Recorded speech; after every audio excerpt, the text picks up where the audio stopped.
अनाहिता ने जब ये सुना तो उसे समझ आया कि निकी अभी जग रही है। शर्म से उसने अपने ही सर पर चपट लगाई और दूसरी तरफ मुंह करके सो गई। सुबह पूरा शांति भवन अखाड़े में तब्दील हो चुका था। जिसे देखो वही इधर से उधर भागे जा रहा था। ऐसे में पार्थ को सुबह सुबह अनाहिता को देखने की जल्दी हो रही थी। वो उठकर सीधे नंदिनी के कमरे की तरफ आया, पर उसका बैड लक, अना किचन में थी। वो झांक ही रहा था, तभी निकी की आवाज आई, ऐसे उल्लुओं जैसे झांकने का कोई फायदा नहीं है। तेरी मिस अनाहिता सुबह से किचन में अपनी सासू माँ की सेवा कर रही है, उस तरफ ही चले जाइए, दर्शन करने हैं तो। पार्थ, मुझे जिसके दर्शन करने होंगे कर लूंगा, तू तो बिस्तर की जान बख्श दे। बेचारा खुद में बोल रहा होगा कि मेरा पीछा कब छोड़ेगी। निकी अपनी तकिया पार्थ को फेंक कर मारते हुए, हाँ तूने तो जंग जीत ली, सुबह जल्दी उठकर चोरों के जैसे ताका झाकी कर रहा है कमरे में। काम तो ऐसे हैं जनाब के कि चोर भी शर्मा जाए। निकी की फेंकी तकिया पार्थ को लगती उससे पहले ही पार्थ ने अपने कमरे की तरफ जा रहे कार्तिक को आगे कर दिया। तकिया आकर कार्तिक के मुंह पर लगी। कार्तिक जोर से चीखते हुए, कोई काम वाम है नहीं सुबह सुबह, बस दूसरों के मुंह पर तकिया मारते रहो। निक्की बिस्तर से ही, दोनों निठल्लों को कोई काम है ही नहीं सुबह में चीखने के अलावा। अब तू क्यों भौंक रहा है कमीने? कार्तिक जाकर निक्की के चादर को खींचते हुए, निठल्ले हम हैं और दोपहर 2 बजे तक तू सो रही है। हिम्मत कैसे हुई तेरी मेरे मुंह पर तकिया मारने की? निक्की दूसरी तकिया मारते हुए, ठीक ऐसे, अभी समझ पड़ा या चप्पल मार के समझाऊं? कार्तिक, बेटा समझाता तो तुझे मैं हूँ, कहते हुए कार्तिक ने निक्की को बिस्तर से उठाया और बाथरूम की तरफ लेकर जाते हुए, बड़ा समझाने का शौक है ना तुझे? रास्ते चलते बंदों को तकिया मारकर समझाती है ना? आज तुझे ठंडे पानी में नहलाकर मैं तेरी सारी समझ खत्म करता हूँ। निक्की, कार्तिक तूने ऐसा कुछ किया ना तो तेरा मर्डर कर दूंगी आज मैं। मुझे सीधे तरीके से नीचे उतार दे। कार्तिक, नहीं उतारा तो क्या कर लेगी तू? निक्की, ज्यादा कुछ नहीं बस, कहते हुए निक्की ने पार्थ के पांव पर घुटने से मारा। कार्तिक दर्द से नीचे बैठ गया, उसकी आंखों में आंसू आ गए। निक्की ने कार्तिक को देखा तो उसके पास बैठ गई और उसके पेट को पकड़ते हुए बोली, सॉरी यार, गलती से लग गई, मैं क्या करूँ, तू खुद बीच में आ गया। मेरा झगड़ा तो पार्थ से। इधर उधर देखकर ये निकम्मा कहाँ चला गया? कार्तिक, दोनों को लड़ाकर खुद निकल लिया मेजर, आज तो इसकी बारात निकालूंगा मैं। निक्की, उसी के लिए तो पगलाया है ये। इधर पार्थ किचन में आया तो उसने देखा अनाहिता राधा जी से खाना बनाना सीख रही थी। पार्थ ने राधा जी के कंधे पर अपना सर टिकाकर कहा, माँ मुझे चाय चाहिए। राधा जी, क्यों नहीं मिलेगी? बहन की शादी के दिन मेरा राजा बेटा इतनी जल्दी जो उठ गया। पार्थ, यार माँ क्लास ना लो प्लीज, हो गई देर। वो क्या है ना, कल रात एक शेरनी से टक्कर हो गई थी। उसने अनाहिता को देखते हुए कहा तो अनाहिता ने आंखों के इशारे उसे कुछ न कहने को कहा। राधा जी मुस्कुराते हुए, अच्छा बीच शहर में तुझे शेरनी कहाँ से मिल गई? और अगर मिली ही थी तो तुझे जिंदा कैसे छोड़ दिया? पार्थ, उसने छोड़ा कहाँ माँ, कई पंजे मारे, पर अफसोस ऐसी जगह मारे हैं कि आपको दिखा नहीं सकता, है ना अनाहिता?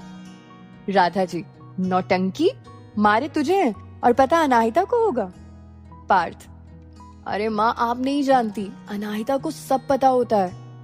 क्यों, है ना अनाहिता? राधा जी, तू और तेरी जलेबी जैसी बातें दोनों मेरे समझ से बाहर हैं। अनाहिता बेटा, पार्थ को 1 कप चाय बना देना, मैं बाबा को नाश्ता देने जा रही हूँ। पार्थ, माँ आप ही बना दो ना। राधा जी, वो क्या है ना बेटा जी, बाबा आपकी तरह लेट लतीफ नहीं है, वो टाइम से उठते हैं और नाश्ता भी वक्त पर ही करते हैं, इसीलिए आप अनाहिता के हाथ की चाय का मजा लीजिए और हम चलते हैं बाबा के पास। कहते हुए राधा जी बाहर चली गई। पार्थ अनाहिता के पास आया और पीछे से उसकी कमर में हाथ डालकर बोला, चाय जरा मीठी बनाना। अनाहिता, नमक न डाल दें इसमें? क्या कह रहे थे आप माँ से? कि रात को शेरनी से मिलकर आए हैं, उसने पंजे मारे हैं। पार्थ, हाँ तो गलत क्या बोला? पंजे तो मारे ही हैं तुमने और शेरनी तो तुम हो ही, लेकिन सिर्फ मेरी। कहते हुए पार्थ ने अनाहिता के कंधे को चूम लिया।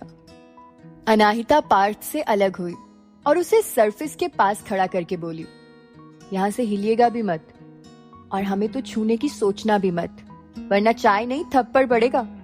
इतना कहकर अनाहिता मुड़ गई और चाय बनाने लगी। पार्थ वापस से उसकी कमर में हाथ डालकर उसके पास आ गया और बोला, अब बिल्कुल भी नहीं हिलूंगा यहाँ से, तुम चाय बनाओ। अनाहिता, मेजर साहब आप क्या कर रहे हैं ये? किसी ने देख लिया तो? पार्थ, वैसे भी ऑलमोस्ट घर के सब लोग जानते ही हैं, बस ना जानने का दिखावा कर रहे हैं, इसीलिए देख भी लिया तो कुछ खास फर्क नहीं पड़ेगा। अब तुम चाय पर फोकस करो, मुझे भी करने दो। कहते हुए उसने अनाहिता के कंधे पर अपनी ठोडी रख दी। अनाहिता बिन कुछ बोले चाय बनाने लगी। अनाहिता ने चाय बनाई और पार्थ को देकर बोली, लीजिए आपकी चाय। पार्थ ने चाय एक घूंट पी और उसे वापस सरफेस पर रख दिया। अनाहिता, क्या हुआ? पार्थ मुंह बनाते हुए, चीनी नहीं है इसमें। अनाहिता, ऐसे कैसे चीनी नहीं है, हमने तो चीनी डाली थी। कहते हुए अनाहिता ने चाय पी और वापस उसे रखते हुए बोली, और कितनी मीठी चाय चाहिए आपको? पार्थ कप को लेते हुए, बस अभी जो मीठापन घुला इसमें उसकी कमी थी। अनाहिता, पार्थ आप भी ना। तभी किचन के गेट पर खड़े कार्तिक और निक्की ने गला साफ करने की एक्टिंग की तो दोनों एक दूसरे को छोड़कर खड़े हो गए। कार्तिक निक्की के कंधे पर हाथ रखकर बोला, हम दोनों को झगड़े में उलझाकर साहब आप यहाँ इश्क फरमा रहे हैं। तभी नंदिनी भी अंदर आई और अनाहिता की तरफ देखकर बोली, कौन किससे इश्क फरमा रहा है भाई?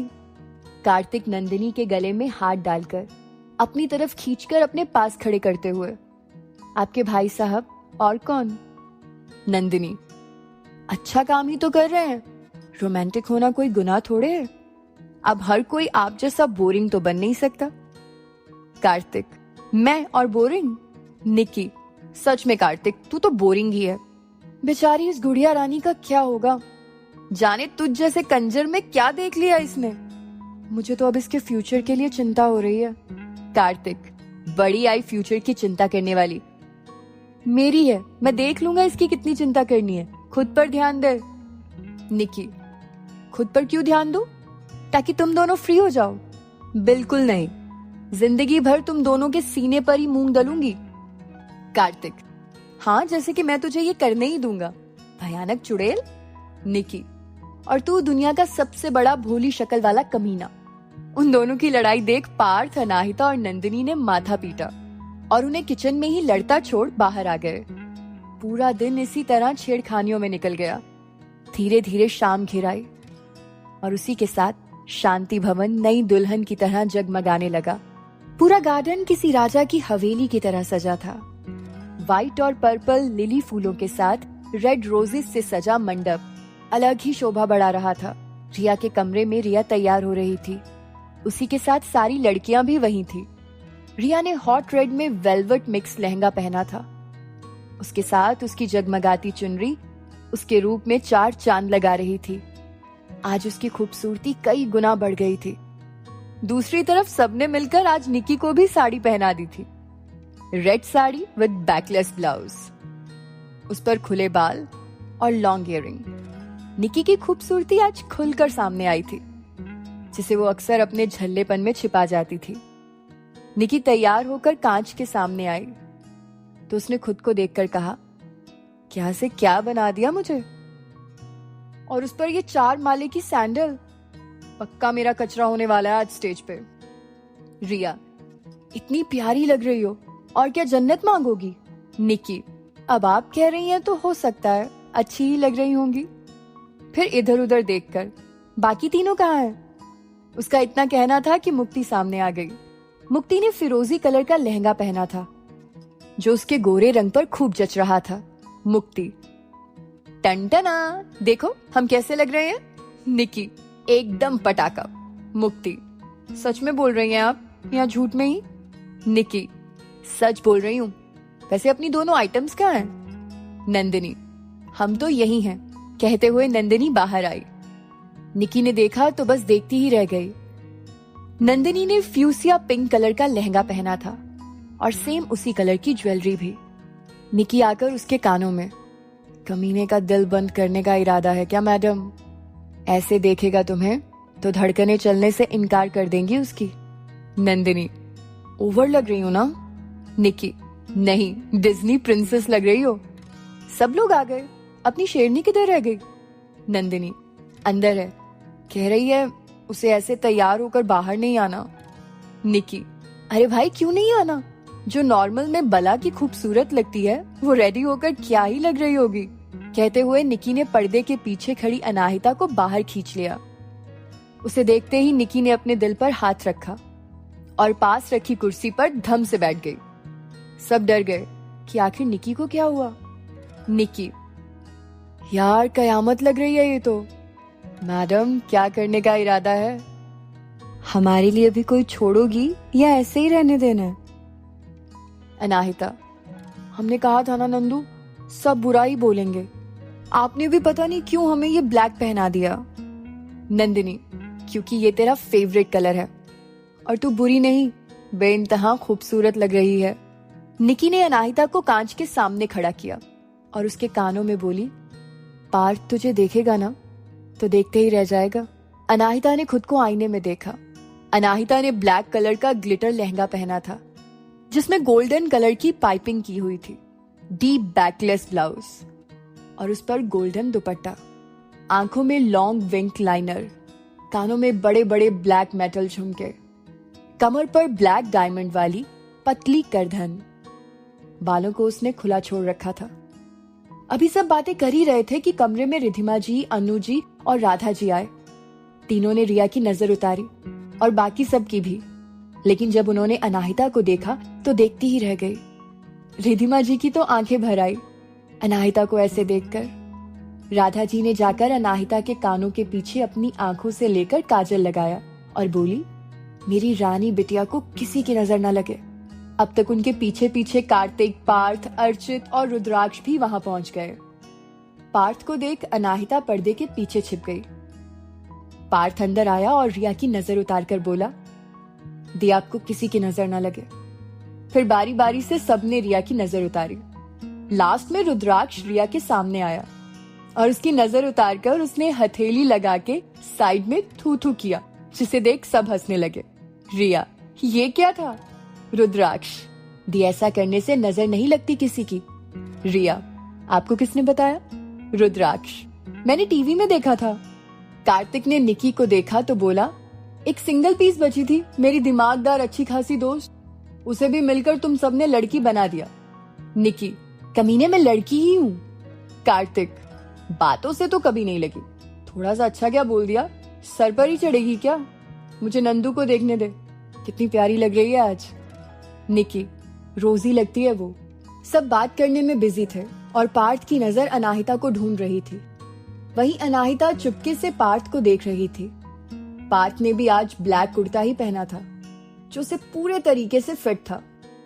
उसने बालों को जेल से सेट कर रखा था।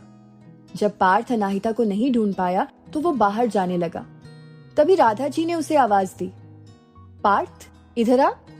पार्थ, हाँ माँ। राधा जी ने एक पायल निकाली और फिर अनाहिता को आवाज दी। अनाहिता पर्दे से बाहर आई और कार्तिक, पार्थ, अर्चित, रुद्राक्ष सबकी नजर उसी पर टिक गई। रुद्राक्ष, वाओ दी, आप कितनी प्रिटी लग रही हो, कहकर उसने उसे नीचे झुकने को कहा और वही किया जो उसने रिया के साथ किया था। अर्चित, सचमुच अनाहिता दी, आप प्रिटी नहीं, प्रिटीएस्ट लग रही हो। कार्तिक को उसकी तरफ देखते देख निकी बोली, गलत बात कार्तिक, तेरी होने वाली भाभी है वो।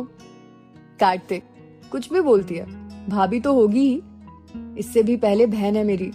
निकी, सॉरी यार, तेरा रिएक्शन देख जुबान फिसल गई, पर उसको तो देख, पार्थ की तरफ इशारा करके। सच में इसकी धड़कनें तो नहीं रुक गई। राधा जी ने पार्थ को बुलाया तो पार्थ ने सुना ही नहीं। सब उसे देख मुस्कुराने लगे तो कार्तिक उसके पास आया और उसके सीने पर हाथ रखकर बोला, भाई मेरे, अपनी फास्टेस्ट धड़कनों को रोक थोड़ा, सबको सुनाई दे रही हैं। क्या चाहता है, माँ की चप्पलें पड़े बीच बाजार? आंटी कब से बुला रही हैं तुझे? कार्तिक की बात सुन पार्थ को होश आया। उसने कहा, हाँ माँ। राधा जी मुस्कुराते हुए, ये पायल जरा अनाहिता को पहना दे। पार्थ खोए हुए ही, हाँ माँ। और वो झुककर अनाहिता को पायल पहनाने लगा।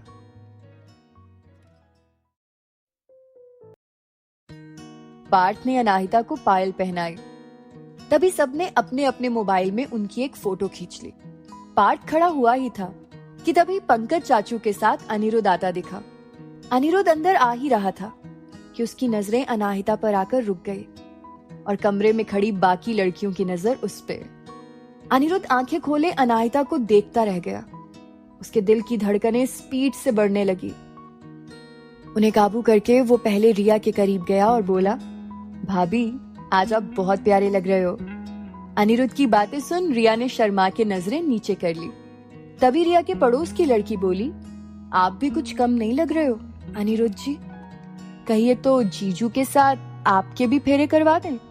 अनिरुद्ध उसकी बातों का कोई जवाब न दे सका और अनाहिता की तरफ बढ़ गया।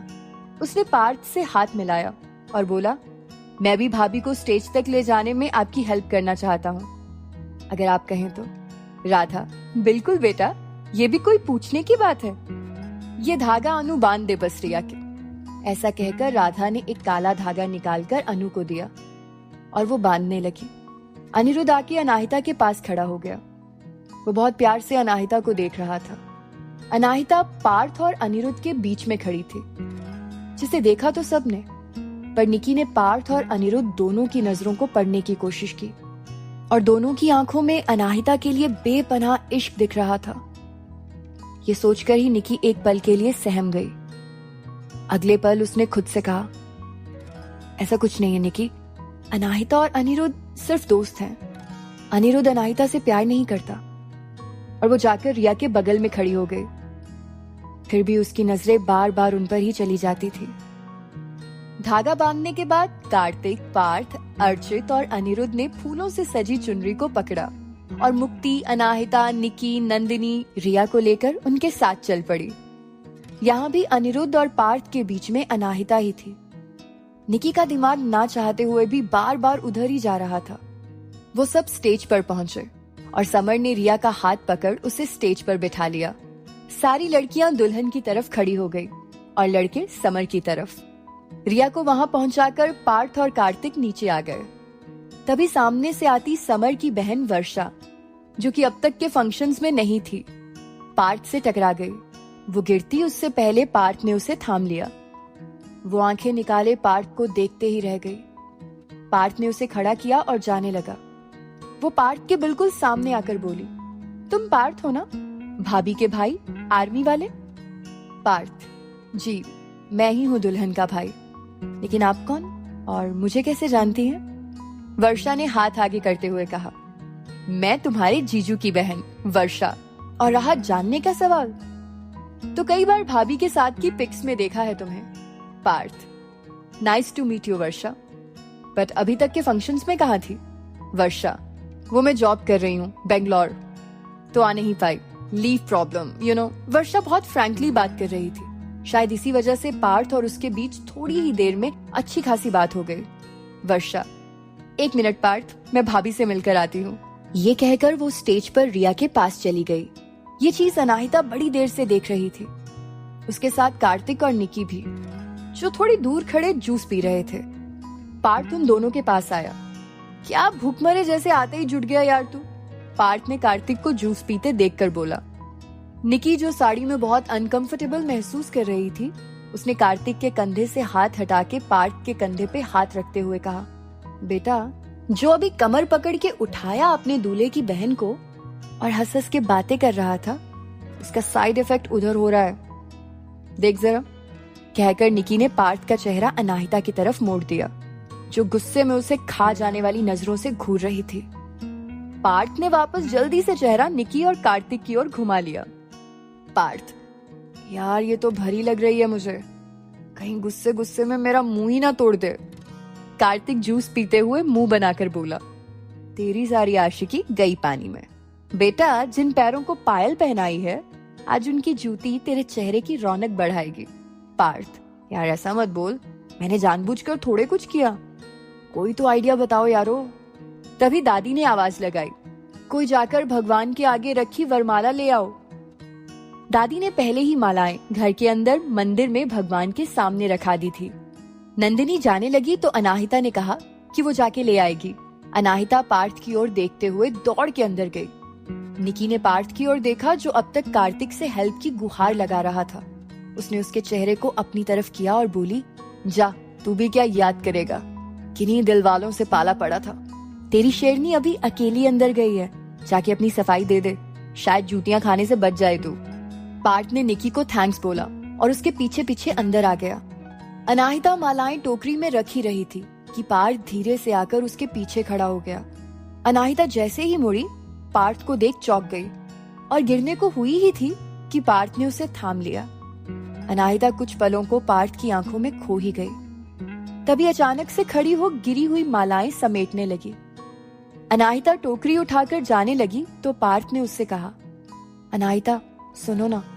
अनाहिता ने टोकरी टेबल पर रखी और दोनों हाथों को घड़ी करके खड़ी होते हुए बोली, आप ही को तो सुनती रहती हूँ आजकल, फिर भी जाने क्यों कहते रहते हैं, सुनो ना। पार्थ अनाहिता के चेहरे पर आए बालों को पीछे करते हुए बोला, सबके सामने बोल नहीं पाया, आज तुम बहुत प्यारी लग रही हो। अनाहिता मुंह फुलाते हुए, सच्ची? पर हमें तो लगा आज कोई और ही खूबसूरत लग रहा है आपको। पार्थ, कौन? अनाहिता, समर जीजू की बहन, कैसे चिपक रही थी आपसे। पार्थ ये, पार्थ वो। अनाहिता की ऐसी बातें आज तक पार्थ ने तो क्या किसी ने नहीं सुनी थी, तो वो मुस्कुरा के उसकी बातें सुन रहा था। सच ही कहा है किसी ने, प्यार इंसान को काफी बदल देता है। और आपका हाथ तो ऐसे पकड़ रही थी जैसे इन पर उसी का हक हो। कहते हुए अनाहिता पार्थ के हाथों को अपने हाथों में लेकर अपनी चुनरी से यूं साफ करने लगी मानो उस पे कुछ लगा हो। पार्थ, अच्छा। अनाहिता, ज्यादा भोले मत बनिए, जैसे आपने देखा ही ना हो। भरपूर लाइन मार रही थी आप पर वो। पार्थ, हाँ, नहीं देखा। पार्थ अनाहिता के करीब आया और उसके कंधों पर अपना हाथ रखते हुए, क्योंकि आजकल तुम्हारे अलावा और कोई दिखाई नहीं दे रहा मुझे। और वैसे भी मेरा दिल दूल्हे की बहन पर नहीं, मेरी बहन की फ्रेंड पर आया है। होश तो पहले ही गायब था और आज इतनी सुंदर लग रही हो कि लग रहा है कई रातों तक नींद भी नहीं आने वाली अब। अनाहिता पार्थ के हाथों को कंधों से हटा के, हटिए भी, बातें मत बनाइए, और वापस फूलों की डालियां लेने के लिए मुड़ गई। पार्थ, ठीक है, बातें नहीं बनाता।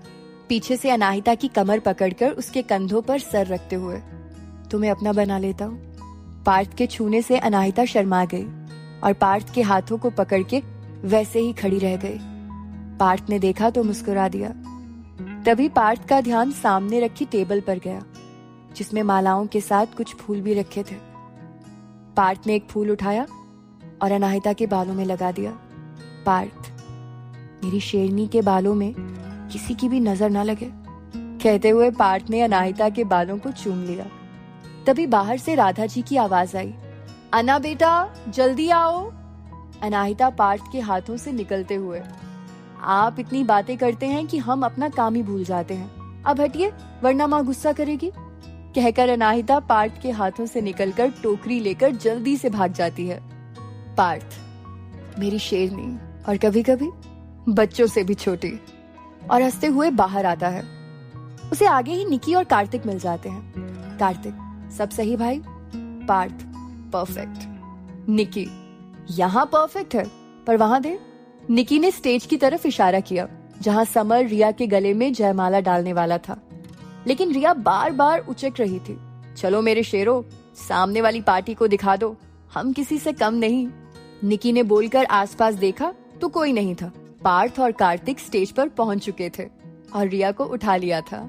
निकी, कमीनों, मुझे ही छोड़कर भाग गए। अरे रुको, मैं आई। इधर पार्थ और कार्तिक ने रिया को गोद में उठा लिया था। कार्तिक, दीदी हाथ डालने मत देना जीजू को, इज्जत का सवाल है। कार्तिक का कहना था कि समर ने उचककर हार रिया के गले में डाल दिया।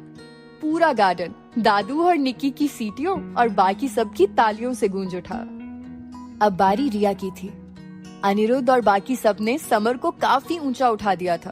उस पर सबकी हाइट भी ठीक ठाक थी। वैसे तो पार्थ ने रिया को उठाया था, पर कम हाइट की वजह से रिया समर तक पहुंच नहीं पा रही थी।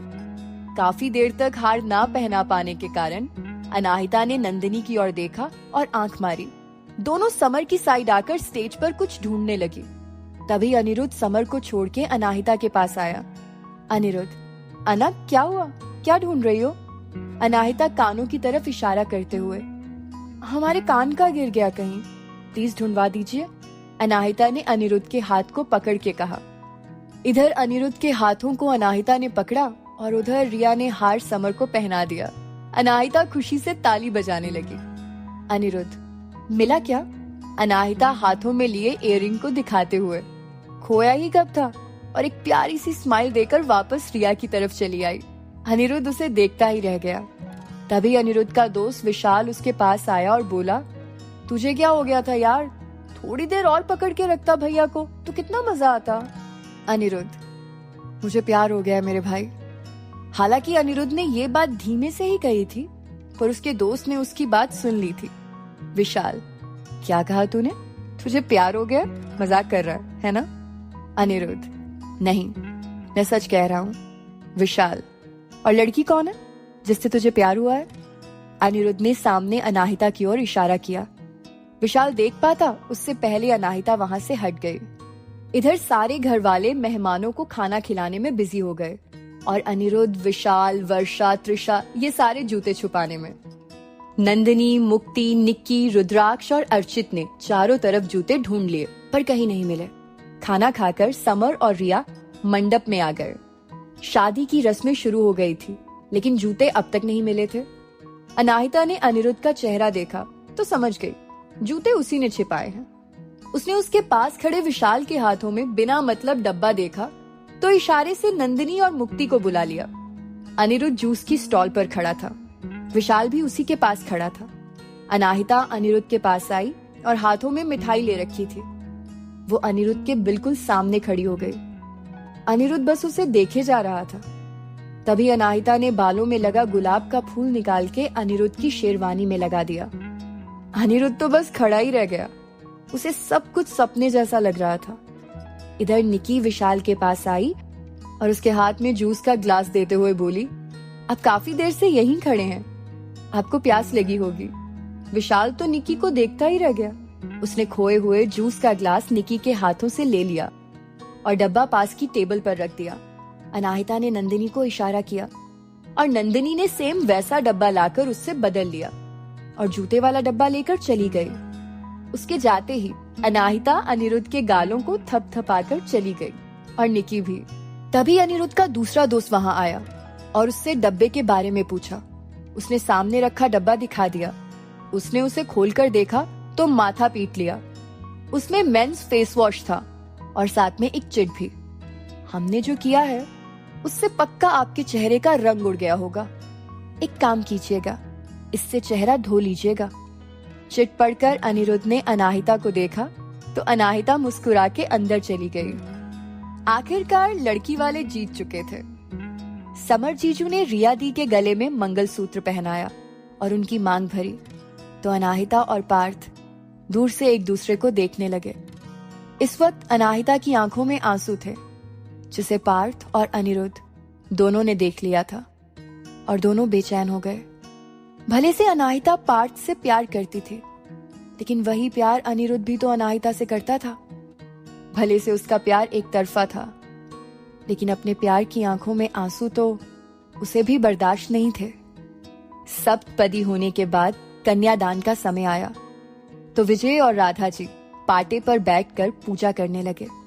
उन्होंने समर के हाथों में रिया का हाथ रखा और पार्थ उस पर कलश दे जल डालने लगा। जैसे जैसे रस्में बीत रही थी, सबकी आंखें नम हो रही थी, लेकिन रिधिमा जी लगभग रोने लगी थी। अनाहिता ने देखा तो उससे बर्दाश्त नहीं हुआ। वो बाहर गार्डन की तरफ चली आई, जहां एक आध लोग ही दिख रहे थे। पार्थ ने उसे जाते देखा, लेकिन यूं बीच में से आ नहीं सकता था। अनाहिता की आंखें भरी थी।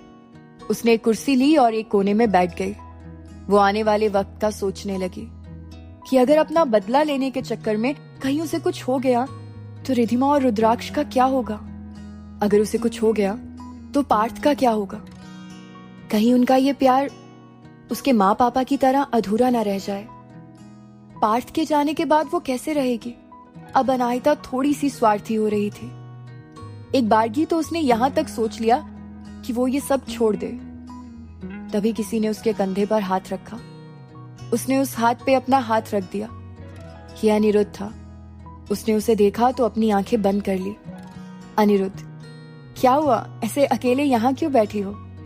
अगर इतनी कमजोर बनोगी तो आगे क्या होगा? मैं आज अलग ही अनाहिता को देख रहा हूँ। जिस अनाहिता से मैं 3 साल पहले मिला था, आज वो कहीं खोई हुई लग रही है। और तुम्हारी आंखों में ये आंसू क्यों हैं? अनिरुद्ध ने अनाहिता के गाल पर आए आंसुओं को उंगली पर लाते हुए कहा। अनाहिता, अनिरुद्ध, आपको ऐसे हमारे साथ यहाँ नहीं होना चाहिए।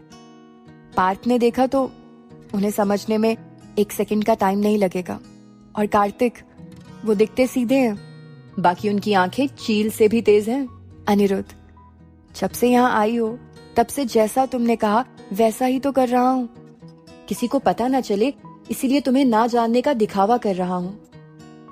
ऐसे बात कर रहा हूँ तुमसे जैसे सच में पहली बार मिला हूँ। मानता हूँ हमें हर चीज सीक्रेट रखनी है, यही हमारा टारगेट है। बट यहाँ कोई नहीं है ना, और मैं तुम्हारा दोस्त हूँ। और अब तो पार्थ की दोस्तों और बहनों को, यहाँ तक कि मैंने अपने दोस्तों तक को यकीन दिला दिया है कि मैं तुमसे पहली बार मिल रहा हूँ। अनाहिता, यही सही है हमारे लिए। आप तो आर्मी में हैं, ये सब जानते हैं, लेकिन हम अभी अंडरकवर एजेंट हैं। और आर्मी अभी नहीं चाहती कि हथियारों की स्मगलिंग करने वालों को इस बात की जरा सी भी भनक लगे। अभी तो उन्हें बस इतना ही लगता है कि हम उनके पीछे पड़े हैं किसी पर्सनल इशू के चलते। अनिरुद्ध, लेकिन मैंने पता किया है, अना तुम्हारे दादा ही लखनऊ में से ये अवैध हथियारों का काम करते हैं। यहाँ तक कि छत्तीसगढ़ के नक्सलियों को हथियार पहुंचाने का काम भी वही कर रहे हैं। और अपनी विधायकी की आड़ में अपने इन काले धंधों को अंजाम दे रहे हैं। शायद उनकी इस हरकत के बारे में अविनाश सर और तुम्हारे पापा को पता चल गया होगा, तभी उन्होंने। अनिरुद्ध कुछ और कहता उसके पहले ही अनाहिता ने झाड़ी में छिपे इंसान के हाथों को पकड़कर खींचा और उसके मुंह को पूरे जोर से दबाकर अंधेरे कोने की तरफ खींच लाई। अनिरुद्ध भी उसके पीछे पीछे आया। उस शख्स ने चेहरे पर काला मास्क लगाया था। उस बंदे ने हाथ उल्टा घुमा के अनाहिता के हाथों को झटका और भागने की कोशिश की। अनिरुद्ध ने उसे पकड़ने के लिए हाथ बढ़ाया ही था कि अनाहिता ने उसे रोक दिया। अनाहिता ने सामने वाले बंदे के पैरों में टांग लगाकर उसे गिरा दिया और उसकी पीठ पर घुटने लगा उसकी गर्दन में हाथ डाल उसका सर ऊपर किया और जोर से झटका दिया, जिससे उसे जोर का दर्द हुआ। उसकी गले की नस खिंच गई थी, यहाँ तक कि उसके मुंह से आवाज नहीं निकल रही थी। अनिरुद्ध उस शख्स के सामने बैठा और बोला, बता दे भाई, कौन है तू? क्यों खुद को पैरालाइज्ड मोड में लाना चाह रहा है? उस बंदे ने अनिरुद्ध को इशारा किया कि वो बोल नहीं पा रहा, इसीलिए अनाहिता ने अपनी पकड़ थोड़ी ढीली की। अनिरुद्ध, बोल ले अब भाई, वरना अगर ये दोबारा शुरू हुई तो मैं क्या, भगवान भी नहीं रोक पाएगा। उस शख्स ने अपना मास्क उतारा तो अनिरुद्ध और अनाहिता दोनों के मुंह से एक ही नाम निकला, सिकंदर। अनाहिता ने उसे छोड़ा और वो अपनी कमर को सीधा करके खड़ा होते हुए बोला, मैम, आपने तो मेरी कमर ही तोड़ दी थी आज। अनिरुद्ध, टूट ही जाती तो अच्छा होता, यूं छुपकर बातें सुनने की सजा बराबर मिल जाती। सिकंदर, मेरी क्या गलती है इसमें सर? अविनाश सर ने तो मुझे मैम के आसपास रहने को कहा है। अनाहिता, कहाँ है मामू? सिकंदर ने गार्डन के बाहर खड़ी ब्लैक मर्सिडीज की ओर इशारा किया और तीनों उसी तरफ बढ़ गए। तीनों वहां पहुंचे तो अविनाश ने उन्हें उसमें बैठने को कहा। तीनों मर्सिडीज में बैठ गए और अविनाश ने उसके कांच को ऊपर कर दिया। क्योंकि उसके कांच ब्लैक थे, इसीलिए बाहर वाले किसी को भी अंदर का कोई सीन नहीं दिख रहा था। अविनाश पीछे मुड़कर देखते हुए, मुझे ये बताओगे कि तुम दोनों इस तरफ गार्डन में बैठकर क्या बातें कर रहे थे, वो भी खुल्लम खुल्ला? अनिरुद्ध, सर आप तो एकदम से नजरें ही नहीं हटा रहे हम पर से, किसी को भी शक नहीं हुआ है हम पर। और हम दोनों जहां बैठे थे वहां कोई भी नहीं था, एक परिंदा भी नहीं, सिवाय आपके इस वफादार सिकंदर के। अनिरुद्ध ने सिकंदर को घूरते हुए कहा, अविनाश, ये सिर्फ अना की सेफ्टी के लिए है। अनिरुद्ध, जो अभी कुछ देर पहले अना के हाथों पिट रहा था वो अना की सुरक्षा करेगा? मुझे नहीं लगता। बात करते करते अविनाश की निगाहें अनाहिता पर गई जो उनके साथ बैठी तो थी, पर उसका दिमाग वहां नहीं था। अविनाश ने जानबूझकर बात बदलते हुए कहा, आज मेरी बच्ची कितनी प्यारी लग रही है, मैंने तो ध्यान ही नहीं दिया। अविनाश के कहने पर अनिरुद्ध और सिकंदर आंखों आंखों में एक दूसरे से पूछने लगे कि भाई क्या हो रहा है, हिटलर के मुंह से अचानक से इतना प्यार निकल कैसे रहा है। अनाहिता अब भी अपनी सोच में ही डूबी थी, तो अनिरुद्ध ने उससे चींटी काटते हुए बोला, अनाहिता सर कुछ बोल रहे हैं। अनाहिता, जी मामू। अविनाश, तुम ठीक हो ना? अनाहिता, हम ठीक है मामू, बस आपसे पूछना चाहते हैं हम ऑफिशियली आर्मी कब ज्वाइन कर सकते हैं? अविनाश, कभी भी, जब तुम चाहो, क्योंकि अपनी आइडेंटिटी छिपाकर रखना तुम्हारा डिसीजन था। सारी फॉर्मेलिटी कंप्लीट करके तुम जब चाहे तब ऑफिशियली खुद को इंट्रोड्यूस कर सकती हो, लेकिन मैं जान सकता हूं आखिर तुम अपना विचार बदलना क्यों चाहती हो? अनाहिता, क्योंकि अब हम छिपकर नहीं, खुलेआम अपनी सो कॉल्ड फैमिली का सामना करना चाहते हैं। हम देखना चाहते हैं जब वो हमारे सामने आते हैं तो वो हमें जिंदा देख किस हद तक गिर सकते हैं, और फिर क्या हम भी पापा जैसे उनकी गलतियों को इग्नोर कर पाते हैं? जब तक हम उनकी असलियत नहीं जानते थे तब तक सब ठीक था। असलियत जानने के बाद सिर्फ आप और अनिरुद्ध ही थे हमारे साथ, लेकिन अब कई लोग हैं जो उनके खिलाफ हमारे साथ खड़े हैं हर वक्त। अब हम और छिपाना नहीं चाहते मामू। अविनाश, मतलब तुम अपनी लड़ाई अब खुलेआम करना चाहती हो? अनाहिता, मामू एक बार ही हम उनको पापा के साथ किए हुए अपराध के लिए माफ भी कर दें, तो भी देश के साथ किए हुए उनके गुनाह माफी के काबिल नहीं है। हम जल्द से जल्द ये सब खत्म करना चाहते हैं ताकि रुद्राक्ष और माँ के साथ खुश रह सके। अविनाश, तुम चाहे जो भी कहो, बस खुद का और दीदी का ख्याल रखना, बाकी तो तुम्हारे मामा हैं ही। वैसे तुम दोनों को एक बात बतानी थी, हो सकता है इस शादी में तुम्हारा चाचा और उनका लड़का आए, तो संभल के रहना, क्योंकि उनकी नजर एक बार भी दीदी पर पड़ी तो उन्हें समझते देर नहीं लगेगी कि तुम लोग जिंदा हो, और इससे तुम लोगों के साथ साथ सिन्हा परिवार को भी खतरा होगा। अनिरुद्ध, सर आप फिक्र मत कीजिए, जब तक अना ऑफिशियली अनाउंस नहीं करती तब तक उन्हें कुछ पता नहीं चलेगा, मेरा प्रॉमिस है आपसे। अविनाश, तुम्हारे इसी प्रॉमिस के कारण तो मैं दुनिया के सामने नहीं आया अब तक, मुझे यकीन है तुम पर, वरना मैं कब का दुनिया के सामने आ गया होता। अनिरुद्ध घड़ी देखते हुए, सर अब हमें जाना होगा, वहां सब हमें ढूंढ रहे होंगे। अविनाश, हाँ, और याद रखो अपने कान और आंख खुले रखो। अनिरुद्ध, वो तो खुले हैं सर, और उसका एक नमूना सिकंदर देख चुका है। अनिरुद्ध की बात पे अविनाश को हंसी आ गई और सिकंदर ने सर नीचे कर लिया। अनिरुद्ध कार से नीचे उतरा और कुछ दूर जाकर खड़ा हो गया। अविनाश ने अनाहिता के सर पर हाथ रख के कहा, उसे बताया तुमने अपने और पार्थ के बारे में? अभी नहीं, अनाहिता ने नीचे देखते हुए कहा।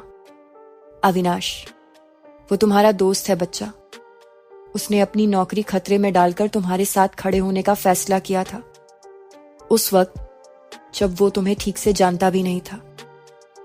तुम्हें तो सबसे पहले ये बात उसे बतानी थी। अनाहिता, हम उन्हें बता देंगे मामू, अब हम भी चलते हैं, माँ हमें ढूंढ रही होगी। अनाहिता ने चारों तरफ देखा और तेजी से उस ओर आ गई जहां अनिरुद्ध खड़ा था। उसने पीछे मुड़कर देखा तो अविनाश जा चुका था, जैसे वो वहां था ही नहीं। उसने चैन की सांस ली और अनिरुद्ध के साथ चलती हुई गार्डन में आ गई। वो उसी जगह वापस आकर बैठ गई जहां थोड़ी देर पहले बैठी थी। अनिरुद्ध अंदर चला गया क्योंकि समर उसे काफी देर से कॉल किए जा रहा था। अनाहिता वहीं बैठे बैठे बीते सालों के बारे में सोचने लगी। 4 साल पहले अनाहिता का 12th का रिजल्ट आ गया था। अनाहिता ने काफी अच्छे नंबर स्कोर किए थे। रिजल्ट की खुशी में टीचरों ने उसे बधाई देने के लिए स्कूल में प्रोग्राम रखा था, जिससे घर आने में उसे थोड़ा लेट हो गया था। आज मुक्ति और नंदिनी भी उसके साथ नहीं थे, इसीलिए वो जल्दी जल्दी घर की तरफ बढ़ी जा रही थी। तभी उसके सामने एक मर्सिडीज आके खड़ी हो गई, जो पिछले कई दिनों से उसका पीछा कर रही थी। अनाहिता डरने वालों में से नहीं थी, फिर भी उसे थोड़ी घबराहट हो रही थी। अनाहिता रुकी नहीं और आगे बढ़ने लगी। तभी मर्सिडीज से एक इंसान निकला जिसने अनाहिता का रास्ता रोक लिया। अनाहिता, कौन है आप और ऐसे हमारा रास्ता क्यों रोक रखा है? सामने वाला इंसान कोई और नहीं, अविनाश मामा थे, जो काफी दिनों से अनाहिता के अकेले मिलने का इंतजार कर रहे थे। अविनाश ने कुछ नहीं बोला, बस डबडबाई आंखों से अनाहिता को देखते रह गए। अंधेरा बढ़ रहा था और अनाहिता को अब डर भी लगने लगा था। अनाहिता ने दूसरी तरफ जाने का सोचा, लेकिन दूसरी तरफ सिकंदर आके खड़ा हो गया। अनाहिता वापस से खड़ी हो गई। अविनाश अनाहिता की तरफ बढ़ा और अनाहिता पीछे जाने लगी। एक जगह पहुंचकर अनाहिता रुक गई। पीछे जाने की जगह नहीं थी। अनाहिता ने पास पड़ी लकड़ी उठाई और मारने को हुई। अविनाश ने एक हाथ से लकड़ी पकड़ी और दूसरे हाथ से अनाहिता के सर पर अपना हाथ रख दिया। उनकी आंखों से आंसू बह रहे थे। अनाहिता को उस छुअन में एक अपनेपन का एहसास हुआ। पता नहीं क्यों उसकी आंखों में से भी आंसू गिरने लगे। अनाहिता, आप कौन हैं? प्लीज हमें बताइए। अविनाश ने अपने आंसू पोंछे और अनाहिता के हाथों को पकड़कर बोले, बेटा, मैं हूं तुम्हारा मामा अविनाश। अनाहिता, आप मेरे मामा कैसे हो सकते हैं? मेरे मामा और पापा तो आज से कई साल पहले बॉर्डर पर शहीद हो गए थे, फिर आप जिंदा कैसे हो सकते हैं? अविनाश, सालों पहले जिसकी मौत हुई वो तुम्हारे पापा और मैं नहीं थे। तुम्हारे पापा और मुझे जाते हुए कुछ लोगों ने किडनैप कर लिया था और तुम्हारे पापा को कुछ सालों पहले। आगे से शब्द अविनाश के गले में अटक गए और उसके गालों पर आंसू चमकने लगे। अनाहिता ने यह सब सुना तो नीचे बैठ गई। उसे अपने कानों पर यकीन नहीं हुआ। अविनाश नीचे उसके पास बैठा और उसके सर पर हाथ रखकर बोला, तुम्हारे पापा और मुझे किसी और ने नहीं, तुम्हारे दादाजी के आदमियों ने किडनैप किया था, क्योंकि हमें पता चल गया था कि उनका संबंध आतंकवादियों और नक्सलियों से था। अनाहिता रोते हुए, क्यों? आखिर क्यों? खुद अपने बेटे के साथ क्यों किया उन्होंने ऐसा? आखिर क्या बिगाड़ा था मेरे पापा ने उनका? हम तो उन्हीं के परिवार के थे। और पापा तो उनके सगे बेटे थे, उनका खून। कोई अपने खून को इतना दर्द क्यों और कैसे दे सकता है? अविनाश, नाम और पैसा इंसान को अंधा कर देता है बेटा। यही तुम्हारे दादा और चाचा के साथ हुआ है। उन्होंने हमें किडनैप करवा के पहले तो तुम लोगों का नाम लेकर तुम्हारे पापा को ब्लैकमेल करने की कोशिश की, लेकिन जब कुछ दिनों बाद तुम्हारी और तुम्हारी मां की मौत की खबर उन्हें पेपर में दिखी तो उनके जुल्म की इंतहा हो गई। उन्हें तरह तरह के ड्रग्स से हर वक्त नशे में रखा जाने लगा। उनकी हालत दिन ब दिन खराब हो रही थी। उन्हें एक पल के लिए भी होश में नहीं आने दिया जाता था। और एक दिन उन्होंने नशे में खुद को गोली मार ली। उसके बाद उन्होंने मुझे भी मारने की पूरी कोशिश की, लेकिन मैं उनसे बच गया। काफी दिनों तक छिपने के बाद मैंने वापस आर्मी से कांटेक्ट किया, अपनी बात उनको बताई। उन्होंने मुझे छिपकर उन पर नजर रखने को कहा, क्योंकि सिर्फ मैं था जो उनके अड्डे से जिंदा आया था। छिपते छिपाते मैंने एक दिन सिन्हा अंकल के यहां दीदी और तुम्हें देखा, और मैं उसी वक्त से तुमसे मिलने की कोशिश करने लगा। अनाहिता अब भी रोए जा रही थी। जिस पिता के शहीद होने के कारण वो अब तक आर्मी से नफरत करती आई, उसकी असली वजह तो उसका खुद का परिवार था। अविनाश उसके सर पर हाथ रख के वहीं बैठा रहा। काफी देर तक रोने के बाद अनाहिता ने अविनाश को देखकर कहा, अगर आप सच में हमारे मामा हैं और हमारे पापा के साथ यही सब हुआ है, तो हम उन लोगों को उसी तरह तड़पा के मारना चाहते हैं। ऐसी मौत देंगे उन्हें जिससे उनकी रूह भी दोबारा ऐसा कुछ करने से कांपे। इतना दर्द देंगे उन्हें कि जीते जी उन्हें जहन्नुम का एहसास होगा। वो मरने की दुआ करेंगे, लेकिन उन्हें जिंदगी मिलेगी, वो जिंदगी जिसमें दुनिया उनके बुरे कामों से उन्हें जानेगी। नाम और पैसे के लिए उन्होंने रिश्तों की अहमियत नहीं की। अब हम उन्हें रिश्तों की अहमियत बताएंगे। हम भी पापा की तरह आर्मी ज्वाइन करना चाहते हैं। अविनाश, मैं समझ सकता हूं तुम्हारे गुस्से को, पर अभी तुम्हें होश से काम लेना होगा। अभी बहुत रात हो गई है, दीदी परेशान हो रही होगी। अभी तुम घर चलो, कल मैं तुम्हें यहीं मिलूंगा। उसके बाद हम आगे की बात करेंगे। अविनाश ने अनाहिता को गाड़ी में बिठाकर घर छोड़ा। रात को अनाहिता ने रिधिमा से अविनाश की फोटो दिखाने को कहा, और फोटोज देख उसे यकीन हो गया कि आज उसे मिलने वाला शख्स अविनाश ही था। अब उसे कल का इंतजार था। दूसरे दिन वो अविनाश से मिली। अविनाश उसे एक ऐसी जगह ले गया जो जंगल के बीचों बीच थी। वहां अविनाश न्यू आर्मी ऑफिसर्स को आर्मी ट्रिक और स्किल्स सिखाता था। वहीं उसकी मुलाकात अनिरुद्ध से हुई। कुछ दिनों में दोनों की अच्छी खासी दोस्ती हो गई। अनिरुद्ध ने अनाहिता की आंखों में एक अलग ही बेरुखी और बदला लेने की आग देखी तो वो ना चाहते हुए भी उसकी तरफ खींचने लगा। जब उसे अनाहिता के पापा के बारे में पता चला तो उसने भी खुद को उसके मिशन से जोड़ लिया। अनिरुद्ध के बारे में कोई नहीं जानता था, न यही कोई जानता था कि अनाहिता ने आर्मी ज्वाइन की है। 4 सालों से सब कुछ ऐसे ही चल रहा था। अनाहिता अपनी नॉर्मल लाइफ और इस छुपी हुई लाइफ को एक साथ अच्छे से मैनेज कर रही थी। फर्क बस इतना था कि अब उसका हंसना मुस्कुराना बंद हो गया था। उसके दिमाग में बस बदले की बातें चलती थी जब तक कि वो पार्थ से नहीं मिली थी। ऐसा नहीं था कि अनिरुद्ध के साथ वो हंसती नहीं थी। अनिरुद्ध से उसका रिश्ता उसके दर्द के कारण था, लेकिन पार्थ, वो तो उसके दिल में था, जहां आज तक कोई पहुंच नहीं पाया था। और जब अनिरुद्ध और अनाहिता सगाई वाले दिन मिले तभी उन्होंने तय किया था कि किसी को वो अपने बारे में पता नहीं चलने देंगे। किसी ने आकर अनाहिता के कंधे पर हाथ रखा तो अनाहिता अपने अतीत से बाहर आई। अनाहिता ने पीछे देखा, वहां पार्थ खड़ा था। अनाहिता की ये यादें इतनी कड़वी थी कि ना चाहते भी उसकी आंखों से आंसू बहे जा रहे थे। पार्थ ने उसके पास वाली कुर्सी को अपनी तरफ खींचा और उसके पास बैठते हुए बोला, क्या हुआ, तुम्हारी आंखों में ये आंसू क्यों? अनाहिता ने अपनी आंखें साफ की और पार्थ की ओर अपनी नीली आंखों से देखते हुए कहा, बताइए जरा, कहाँ है हमारी आंखों में आंसू? पार्थ उसे खींचकर अपने करीब लाते हुए, देखो शेरनी, तुम्हारी हर बात बर्दाश्त है मुझे, सिवाय इसके कि तुम इन आंखों में आंसू लाओ। अनाहिता पार्थ के करीब आते हुए, अब आंखें तो आंसुओं का घर है, तो ये आएंगी ही, कभी खुशियों के बहाने तो कभी दर्द के बहाने। पार्थ, तुम ये बड़ों जैसी बातें मत किया करो, डर लगता है मुझे। अनाहिता पार्थ के पास आकर उसकी गोद में बैठते हुए, और किस किस चीज से डर लगता है? हमारे मेजर साहब को। पार्थ ने अनाहिता की कमर पकड़कर, तुम्हें खोने से, तुम्हारे ना होने के ख्याल से, और तुम्हारी इन गहरी बोलती आंखों से।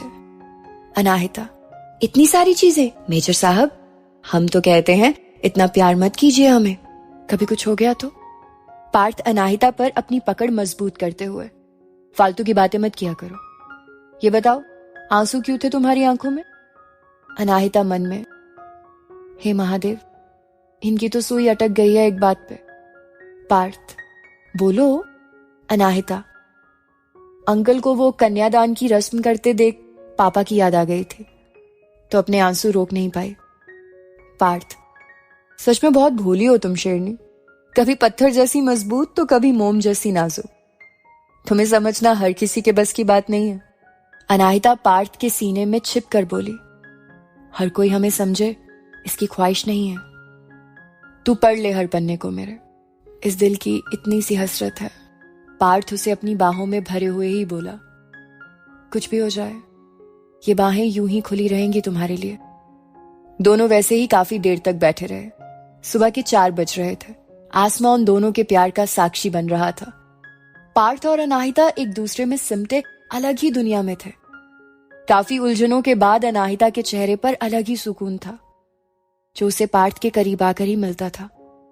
कार्तिक और नंदिनी उन्हें बुलाने आए, लेकिन जब उन्हें ऐसे देखा तो उनकी एक प्यारी सी फोटो खींची और वापस चले गए। थोड़ी देर में रिधिमा और राधा अनाहिता को ढूंढते हुए उस ओर आए। वहां पार्थ की बाहों में सुकून से सोती अनाहिता को देखा। रिधिमा कुछ पलों के लिए वहीं ठिठक कर खड़ी हो गई।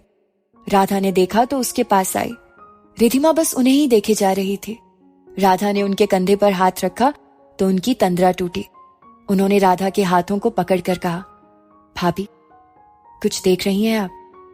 राधा, हाँ, देख रही हूं, और जो भी देख रही हूं वो यकीनन बहुत ही खूबसूरत पल है उनके लिए। हमें उनके इस पल में खलल नहीं डालना चाहिए। रिधिमा, लेकिन भाभी, रिधिमा ने थोड़ी चिंता में कहा, राधा, क्या आप अनाहिता को मेरी बेटी बनने देंगी दीदी? उसे मेरे घर की रोशनी बनने देंगी? मेरे पार्थ की जीवन संगिनी बनने देंगी दीदी? देखिए, मना मत कीजिएगा। रिधिमा, आप जानती हैं भाभी, ये सूर्य का सपना था कि अनाहिता इस घर में आए। उनके जाने के बाद मैंने इस विषय पर सोचना बंद कर दिया था, लेकिन आज आपने ये बात कहकर सूर्य के सपने को पूरा करने का रास्ता दिखा दिया है।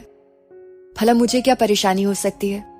मुझे पता है इस घर में उसे मुझसे भी ज्यादा प्यार मिलेगा। वो प्यार जो मुझे अपने ससुराल से कभी नहीं मिला। यकीनन कुछ कड़वी यादें उन्हें भी याद आ गई थी।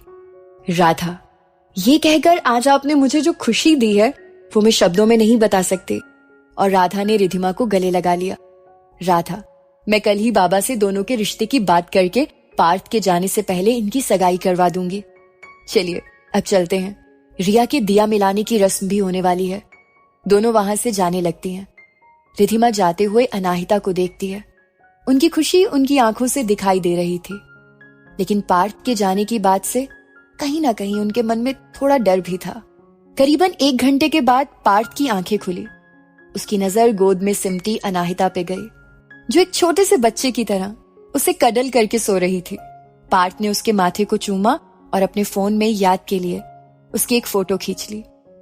कहीं ना कहीं उसके मन में जाने का दर्द था और वो जाने से पहले अनाहिता के साथ हर पल को जीना चाहता था। उसे हर वो खुशी देना चाहता था जो उसके अतीत ने उससे छीन ली थी। हल्की हल्की सुबह हो चुकी थी। अनाहिता अब भी बच्चों जैसे बेखौफ सो रही थी। उसे देख यूं लग रहा था जैसे ऐसे सुकून से सोए हुए उसे अरसा बीत चुका है। पार्थ ने जब उसकी फोटो खींचकर सर ऊपर किया तो नंदिनी, कार्तिक और निक्की उसके पास ही खड़े थे। कार्तिक, यार इतनी देर से गोद में बिठा रखा है तूने, दर्द नहीं हो रहा तुझे? हाँ मानता हूँ प्यार है तुझे, लेकिन मेरे भाई प्यार एक जगह और घुटने का दर्द एक तरफ। कहीं तू भी दादू जैसे घुटनों का मरीज ना हो जाए। कार्तिक की बात सुन पार्थ कुछ बोले उससे पहले निक्की बोल पड़ी। कमीने तू अनरोमांटिक है और बेचारी नंदिनी के लिए ऐसा नहीं कर सकता, तो कम से कम इन्हें तो नजर मत लगा। कितनी प्यारी जोड़ी है, महादेव की कसम बड़े प्यारे लग रहे थे, हीर रांझा जैसे। कार्तिक, सुन निक्की की बच्ची, मैं बहुत ज्यादा रोमांटिक हूँ, तू जानती नहीं मुझे। निक्की, मुझे जानना भी नहीं है, और बहुत रोमांटिक है तो बता, तू कब नंदिनी के लिए यूं रातों को जागा है, या उसे कभी 1 मिनट के लिए भी गोद में उठाया है? कार्तिक ने देखा निक्की की बातें नंदिनी पर असर कर रही थी।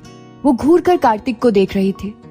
कार्तिक, नंदू तुम इसकी बातें मत सुनो, इसने तो ठान ही रखा है मेरा घर बसने नहीं देगी। वो तीनों सुबह सुबह इसी तरह झगड़ रहे थे। उनकी आवाज से कहीं अनाहिता की नींद न खुल जाए, इसीलिए पार्थ ने धीरे से अनाहिता को गोद में उठाया और चुपचाप अपने कमरे की तरफ आ गया। उसने अनाहिता को शांति से बेड पर लिटा दिया। वैसे वक्त तो कह रहा था कि अनाहिता उठ जाए, लेकिन पार्थ को उसे उठाना ठीक नहीं लगा।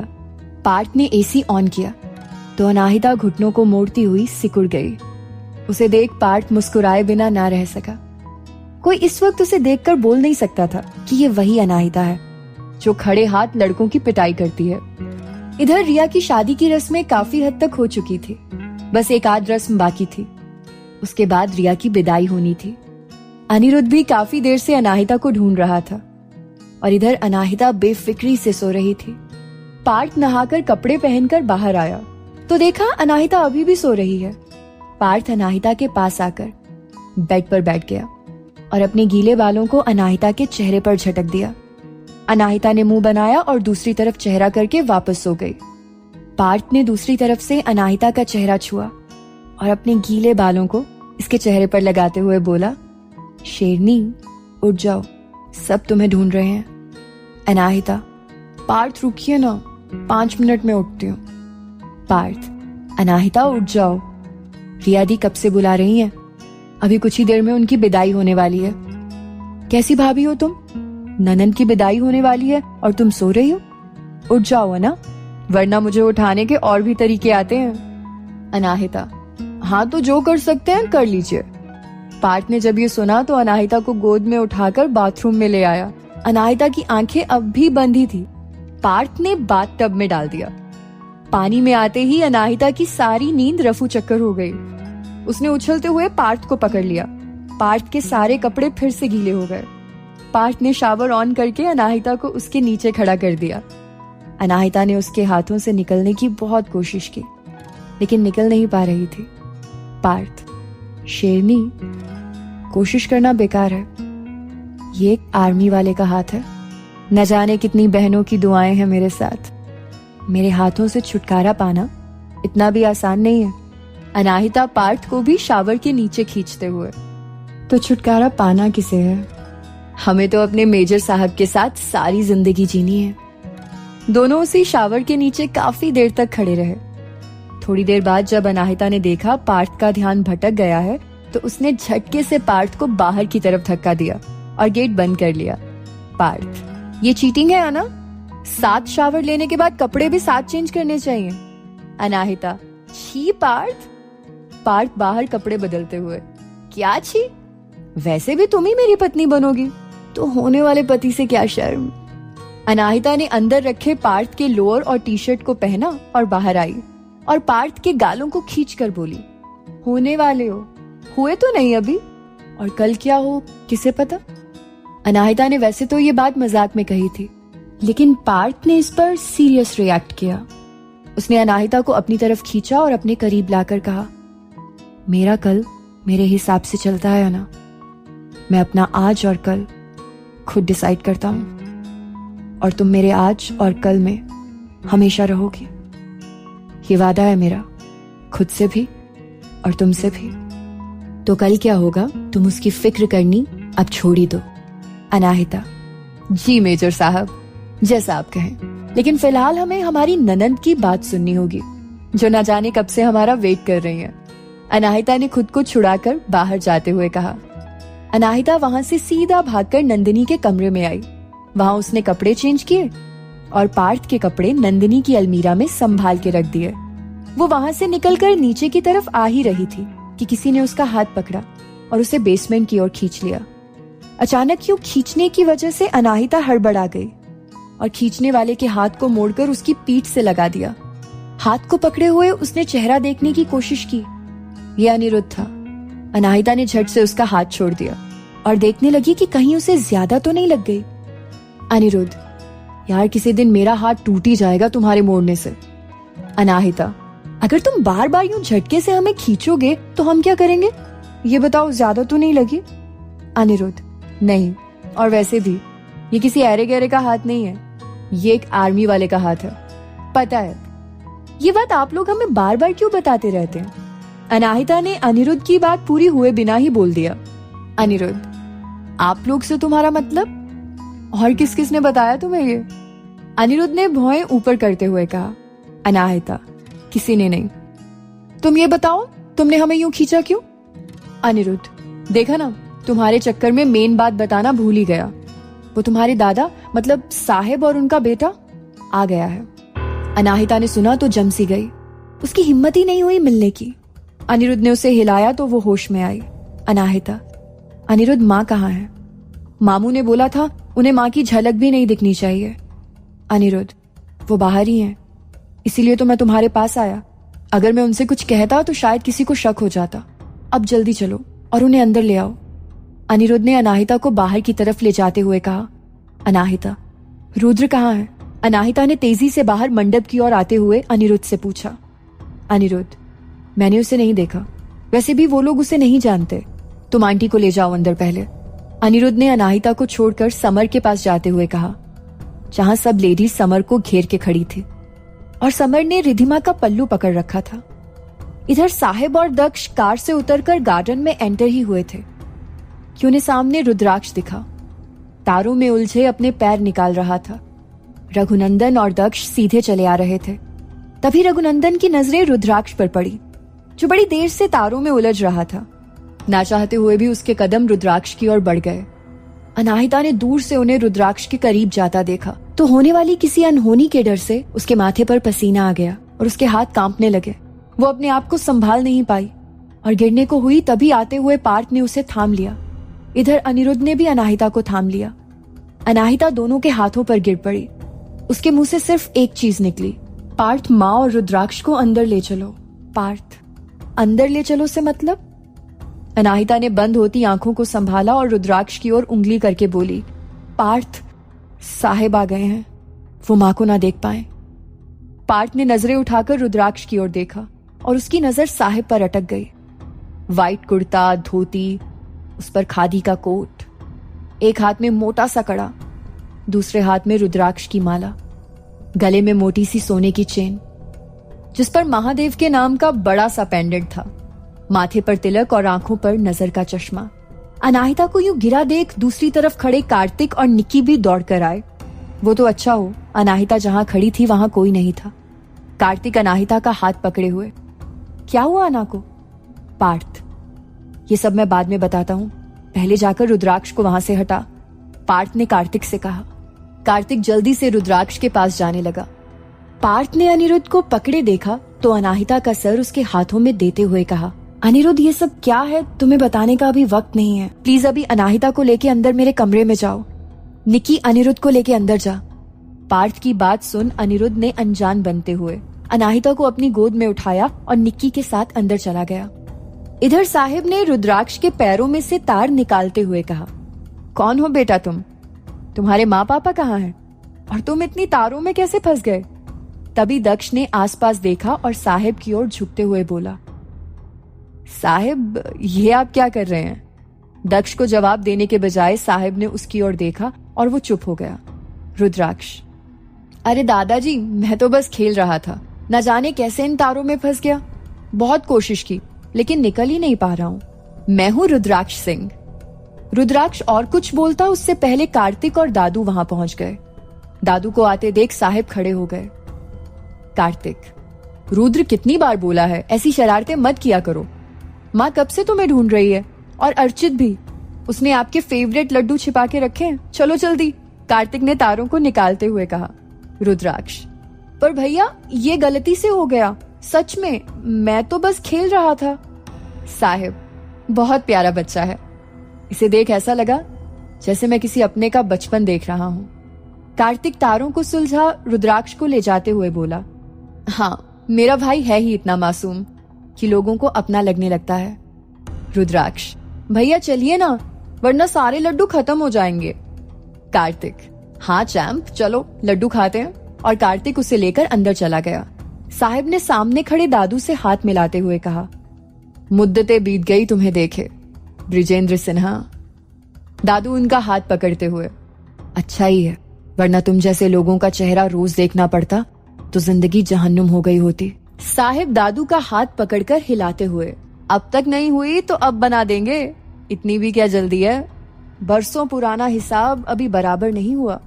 दादू, मैं भी तो इसी खुन्नस में सालों से जी रहा हूं कि कब तुमसे अपनी बेटी और सूर्य की मौत का बदला लूं। साहिब जहरीली हंसी मुस्कुराते हुए, बदला? अच्छा मजाक है। सोचो जिस इंसान ने अपने बच्चे को नहीं बख्शा उसने तुम्हारे परिवार को छोड़ दिया, कुछ तो कारण होगा। दादू, कारण कुछ भी हो रघुनंदन, बस इतना समझ लो वक्त आ गया है तुम्हारे और इस काले साम्राज्य के अंत का, जिसके लिए तुमने अपने बेटे और उसके हंसते खिलखिलाते परिवार की बलि चढ़ा दी। साहिब, अंत किसका होता है वो तो वक्त ही बताएगा। फिलहाल चलकर तुम्हारी पोती को आशीर्वाद दे देते हैं जो अभी अभी दुल्हन बनी है। यह कहकर उसने दक्ष की ओर देखा और दोनों के चेहरे पर बदनियती हंसी तैर गई। दादू और साहिब ठीक उसी तरफ आ रहे थे जहां समर बैठा था और रिधिमा ठीक उनके सामने खड़ी थी। पार्थ ने एक नजर सबको देखा और आकर रिधिमा के सामने खड़ा हो गया।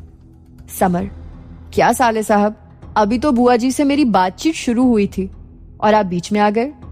पार्थ, सॉरी जीजू, एक इम्पोर्टेंट बात करनी थी इनसे, बस 2 सेकंड। राधा, पता है हमें तेरी इम्पोर्टेंट बात, हट अब। पार्थ ने राधा को देखा तो उसकी आंखें देख राधा भी समझ गई थी कि कोई जरूरी बात है। राधा, समर बेटा तब तक आप अनु को पकड़ कर रखिए, दीदी बस 2 मिनट में आई। साहिब बिल्कुल रिधिमा के पास पहुंच चुके थे। राधा ने जब उन्हें देखा तो सब समझ गई। दक्ष को थोड़ा शक हुआ तो उसने साइड से देखने की कोशिश की, लेकिन तब तक पार्थ रिधिमा को लेकर जा चुका था। वहां सिर्फ राधा रह गई थी। राधा साइड से झांकते हुए दक्ष के सामने आती हुई बोली, दक्ष भाई साहब इतना ध्यान से देख रहे हैं, भूल गए क्या? दक्ष, जिंदगी में आपके परिवार का ही चेहरा है जो 24 सालों से हवेली का एक भी इंसान नहीं भूला।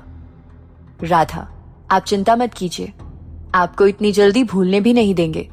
पार्थ रिधिमा को लेकर अंदर आता है। अनाहिता अब भी बेहोश थी। उसे यूं देख रिधिमा की तो सांसें ही थम गई।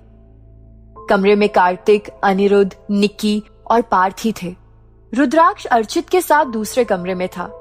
रिधिमा जी अनाहिता के पास आई और उसके सर को गोद में रखकर बोली, क्या हुआ तुझे अना? रिधिमा के यूं बार बार बुलाने पर अनाहिता कुछ होश में आई और जैसे ही उसने रिधिमा को देखा तो उसके गले लग गई। रिधिमा, क्या हुआ बच्चा, ऐसे बेहोश क्यों हो गई थी आप? अनाहिता, मां बाहर साहिब। अनाहिता कुछ और बोलती उससे पहले पार्थ ने गला साफ करने की एक्टिंग करते हुए अनिरुद्ध की ओर इशारा किया। अनाहिता ने अनिरुद्ध को आंखों ही आंखों में इशारा किया तो अनिरुद्ध बोला, अनाहिता को होश आ गया है, मैं बाहर जाता हूँ, माँ पापा ढूंढ रहे होंगे। रिधिमा, हाँ बेटा, वैसे भी समर काफी देर से आपको ढूंढ रहे थे। अनिरुद्ध बाहर चला जाता है। वैसे अगर देखा जाए तो कमरे में मौजूद हर शख्स से ज्यादा अनिरुद्ध को अनाहिता की हर असलियत का पता था, लेकिन इस वक्त वो दिखा नहीं सकता था। रिधिमा, हाँ बच्चा, क्या बोल रही थी तुम? अनाहिता, माँ बाहर साहिब और उनके बेटे आए हैं। अनाहिता ने एक सांस में बोल डाला। रिधिमा ने जैसे ही उनका नाम सुना डर के मारे पीछे हो गई। अनाहिता, पार्थ और बाकी सबने उन्हें पकड़ा। रिधिमा, इतने सालों बाद उन्हें कैसे पता चला हमारे होने का, वो भी यहां? ऐसे में बाबा और ये परिवार भी मुश्किल में पड़ जाएंगे। अनाहिता, हमें जल्द ही यहां से अपने घर जाना होगा। फिर इधर उधर देख के, रुद्राक्ष कहाँ है? निक्की हैरान थी ये देखकर कि एक शख्स से दोनों इतना परेशान क्यों हैं। लेकिन कार्तिक और पार्थ तो सब जानते थे। रिधिमा को यूं परेशान देख पार्थ बोला, बुआ आप परेशान मत होइए, उन्हें पापा ने इनविटेशन दिया था दी की शादी का और रुद्राक्ष सेफ है। दूसरी बात, उन्हें यह भी नहीं पता कि रुद्राक्ष कौन है। रिधिमा, मतलब वो रुद्राक्ष से मिल चुके हैं? पार्थ, हाँ भी और नहीं भी। कहकर पार्थ ने थोड़ी देर पहले हुआ वाकया उसे बता दिया। रिधिमा थोड़ा रिलैक्स होते हुए, लेकिन रुद्राक्ष है कहां और आप कैसे जानते हैं साहिब के बारे में? पार्थ, रुद्राक्ष ऊपर वाले कमरे में है और रही इन्हें जानने की बात तो दादू ने बताया था इनके बारे में मुझे सब पता है, साथ में कार्तिक को भी। आप बेवजह टेंस हो रही हैं, आपकी इतनी बहादुर बेटी है, मेरे जैसा हैंडसम भतीजा है, आपको किस चीज की फिक्र है? पार्थ ने रिधिमा को हंसाने की नीयत से कहा और उसकी बातों का असर हुआ भी। रिधिमा के चेहरे पर मुस्कान आ गई थी। कार्तिक, मैं भी तो हूं आंटी, आखिर बहन बोला है अना को, और एक पुलिस वाले की बहन और मां को कोई छू ले तो उसकी सारी जिंदगी हवालात में ही तो बीतेगी। और कार्तिक ने रिधिमा के आगे बैठ उसके हाथों को पकड़ लिया। रिधिमा, इस एक महीने ने मुझे कितने रिश्ते दे दिए, बस उन कुछ रिश्तों के अलावा जो खून के तो थे लेकिन आज भी खून के प्यासे हैं। अनाहिता वहां से उठी और खिड़की से बाहर साहिब और दक्ष को देखते हुए बोली, कुछ लोग अपनी फितरत कभी नहीं बदलते मां, और साहिब और दक्ष उन्हीं में से हैं। थोड़ी देर पहले हम कमजोर पड़ गए थे, लेकिन अब से नहीं, हम अपनी कमजोरी को ही अपनी ताकत बनाएंगे ताकि वक्त आने पर वही इनके अंत का कारण बने। इस वक्त अनाहिता की आंखें लाल थी और उसकी मुट्ठियां बंद थी। इस वक्त ऐसा लग रहा था कि उसका बस चले तो अभी के अभी उन दोनों को जला के मार देगी। अनाहिता, कितनी वाहियात मुस्कुराहट है इनके चेहरे पर। दुनिया में कितनों से इन्होंने उनके अपने छीन लिए होंगे, लेकिन अब बस, अब कोई परिवार किसी अपने को नहीं खोएगा। फिर रिधिमा की ओर देखकर, ना ही कोई मां अपने बच्चों के लिए इन हैवानों से छिप छिप कर जिएगी। वक्त आ गया है इनके जुल्मों और अपराधों का हिसाब करने का। अनाहिता इस वक्त एकदम भावहीन हो गई थी। पार्थ, कार्तिक और रिधिमा ने देखा, इस वक्त उसके चेहरे पर सिर्फ बदला नजर आ रहा था। कुछ दिनों से वो जिस अनाहिता को देख रहे थे वो पल में ही गायब हो गई थी, और यही तो वो नहीं चाहते थे। उसे यूं देख पार्थ और कार्तिक उसके पास आए। पार्थ ने उसकी बंद हुई मुट्ठी खोलने की कोशिश की, लेकिन अनाहिता इस वक्त इतने गुस्से में थी कि पार्थ एक बार में उसे खोल ना सका। कार्तिक ने अनाहिता के कंधे पर हाथ रखा तो अनाहिता का गुस्सा थोड़ा कम हुआ। पार्थ ने दोबारा उसके हाथों को पकड़ने की कोशिश की और इस बार अनाहिता ने अपना हाथ ढीला छोड़ दिया। पार्थ ने उसके हाथों को पकड़ा, लेकिन इस बार अनाहिता के हाथों की पकड़ उसे महसूस नहीं हुई। उसने अनाहिता से कहा, शेरनी, तुम हाइपर मत हो, अगर हम सब साथ हैं तो किसी से भी मुकाबला कर सकते हैं। अनाहिता, मुकाबला तो होगा, लेकिन हम सबका नहीं, सिर्फ हमारा। हम अपने निजी स्वार्थ के लिए इस परिवार को कोई नुकसान नहीं पहुंचा सकते। ये कहकर अनाहिता ने पार्थ के हाथों से अपना हाथ छुड़ाया और ऊपर रुद्राक्ष को देखने चली गई। कार्तिक और पार्थ ने उसका वही पहले वाला रूप देखा तो 1 मिनट के लिए सहम गए। वहीं निक्की रिधिमा को थामे बस सब कुछ समझने की नाकाम कोशिश कर रही थी। इधर साहिब रिया और समर के पास आए और उनके सर पर हाथ रख के बोले, नवजीवन की बहुत बहुत बधाइयां गुड़िया रानी। बहुत मुश्किल से मिलती हैं ये खुशियां, संभाल के रखना इन्हें, कहीं खो ना जाए। उनके इस तरह बोलने से दादू और विजय जी एक दूसरे को देखने लगे, क्योंकि उन्हें उन लोगों के अंदर छिपे शैतान कई बार दिख चुके थे। दादी, भाई साहब, खुशियां भी लोगों को देखकर ही उनके पास जाती हैं। कुछ लोग पाकर भी खो देते हैं और कुछ लोगों के साथ ये जिंदगी भर रहती हैं। क्या करें, सब अपने किए कर्मों का नतीजा है। वैसे आप अपने पोते को नहीं लाए? दादी की इस बात ने दक्ष और साहिब की दुखती रग दबा दी। दक्ष, उसकी तबीयत थोड़ी खराब है और भीड़ वाली जगह उसे पसंद नहीं। फिर उसने साहिब की ओर देखकर कहा, साहिब, चलने का समय हो गया है। साहिब, हाँ, अभी तो जाने का समय हो गया है, लेकिन अब तो आना जाना लगा ही रहेगा। आखिर ये लोग हमें कुछ ज्यादा ही अजीज जो हैं। कहते हुए उन्होंने एक बॉक्स रिया को देते हुए कहा, बेटा ये तुम्हारे लिए है। रिया ने बॉक्स खोला तो उसमें हीरों का शानदार हार था। रिया, सॉरी पर मैं आपसे कोई गिफ्ट नहीं ले सकती, ये बहुत एक्सपेंसिव है। दक्ष, तो क्या तुम साहिब से छोटे मोटे गिफ्ट की उम्मीद करती हो? रिया उनके पास आते हुए, नहीं, मैंने ऐसा कुछ नहीं सोचा था। मैं अपने नए जीवन की शुरुआत इनके आशीर्वाद के साथ तो कर सकती हूँ, लेकिन इनके इस गिफ्ट के साथ नहीं, जो इस काले साम्राज्य की कमाई है, जिसके लिए इन्होंने अपने परिवार की बलि चढ़ा दी है। ये कहते हुए रिया ने वो बॉक्स उनके हाथों में थमाया और वापस समर के पास आ गई। दक्ष, साहिब, आपको इसीलिए ही मैं मना कर रहा था यहाँ आने के लिए। यहाँ तो बच्चा बच्चा आपकी बेइज्जती कर रहा है। साहिब, जो कमाया है वही तो मिलेगा। खुद के किए कर्म कभी पीछा नहीं छोड़ते, इसलिए उनके परिणामों के साथ जीना सीखो। अब चलो। वो थोड़ी दूर ही चले थे कि अनिरुद्ध उनके सामने आया और अपना हाथ आगे करता हुआ बोला, हाय मिस्टर रघुनंदन प्रताप रघुवंशी। दक्ष ने उससे हाथ मिलाया और बोला, साहिब हर ऐरे गहरे से हाथ नहीं मिलाते, खासकर तुम जैसों से, जिन्हें बुजुर्गों की इज्जत करनी नहीं आती। अनिरुद्ध अपने हाथों को दक्ष के हाथों से निकाल के, इज्जत उसकी की जाती है जिसने इज्जत मिलने वाले काम किए हों, और इनके काम तो इतने अच्छे हैं कि इंटरपोल की फाइलें इनकी काली करतूतों से भरी पड़ी हैं। दक्ष आंखें तरेड़ते हुए, कौन हो तुम? अनिरुद्ध अपने चेहरे पर मुस्कान लाते हुए, कैप्टन अनिरुद्ध व्यास नाम है इस बंदे का, और जिसे आप अभी आशीर्वाद देकर आ रहे हैं उनका देवर। तो अपनी नजर और अपनी नाक दोनों इस परिवार से दूर रखना, वरना। साहिब अनिरुद्ध के कंधे पर हाथ रखते हुए, नया खून है बेटा, हिलोरे मार रहा होगा, समझ रहा हूं, लेकिन काबू में रखो इसे। कई ऑफिसर आए और कहां गए किसी को नहीं पता। इस दुश्मनी में तुम मत घुसो तो अच्छा है, बेवजह मारे जाओगे।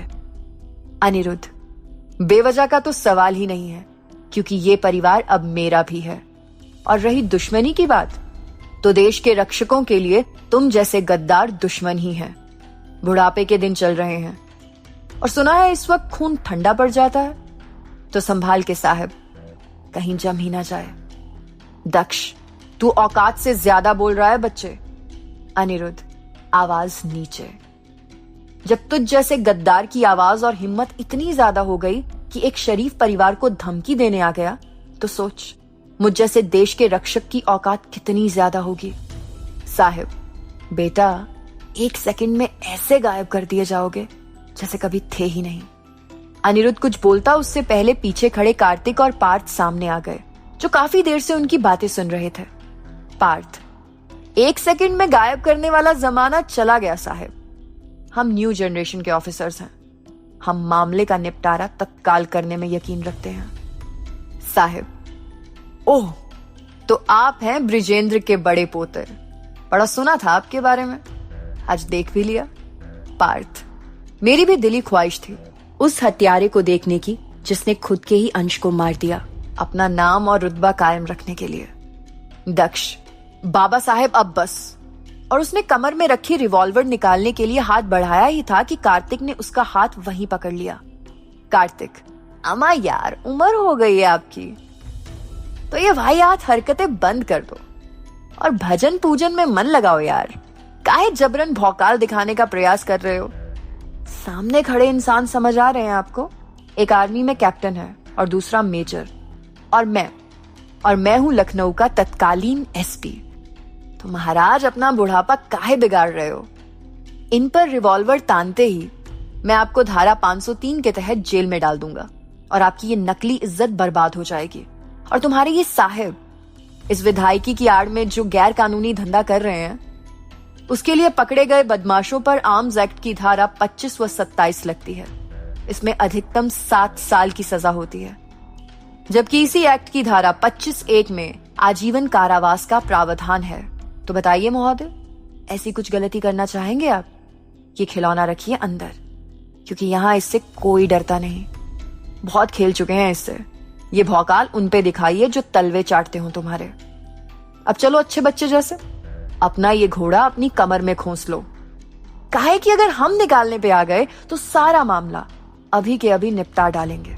कहते हुए कार्तिक ने रिवॉल्वर जहां थी वहीं वापस रख दी। दक्ष, बाबा साहब, अब आप चलेंगे या कुछ और सुनना बाकी है? साहब चलो। दोनों बाहर की तरफ जाने लगते हैं, लेकिन फिर उन तीनों की तरफ देख के, ये वक्त और बातें याद रखना। पार्थ, जरूर जब भी मौका मिले बता दीजिएगा, मामला बराबर करने आ जाएंगे। दक्ष और साहिब आकर कार में बैठते हैं। दक्ष, बाबा साहेब अब तो बताइए आप यहां क्यों आए थे? साहिब, उस लड़की का पता लगाने, क्योंकि उस दिन वो इन्हीं दोनों के साथ थी। दक्ष, तो दिखी वो आपको? साहिब, नहीं, लेकिन यकीन है वो है यहीं पर। आदमी लगा दो इस घर के बाहर, मुझे किसी भी हाल में उस लड़की का पता चाहिए। और उनकी कार शांति भवन से निकल जाती है। ऊपर की खिड़की में खड़ी अनाहिता सब कुछ देख चुकी थी। उसने मन ही मन एक फैसला किया जो काफी कुछ बदल सकता था। इधर दादू और दादी साहिब की कई बातें सोच रहे थे। राधा, अनु और विजय वहीं खड़े थे। विजय, उन्होंने बहन जी को तो नहीं देखा? राधा, नहीं, उनके देखने से पहले ही पार्थू ने अंदर ले गया। विजय, मैंने तो पहले ही बाबा से मना किया था, लेकिन बाबा ही इन्हें बुलाने की बात को पकड़ कर बैठे थे। दादू, मैं बस देखना चाहता था वो आता है या नहीं। दादी, वही तो समझ नहीं आ रहा, जिसने आज तक किसी फंक्शन में आने की जरूरत नहीं समझी, आज अचानक कैसे? मुझे उनके इरादे कुछ ठीक नहीं लगे। दादू, जिसके इरादे हमेशा से गलत रहे हैं, उसके इरादों पे तुम सोच भी कैसे सकती हो? वो यहां आया था किसी की तलाश में, राधा और विजय साथ में। किसकी तलाश बाबा? दादू, अनाहिता की तलाश में।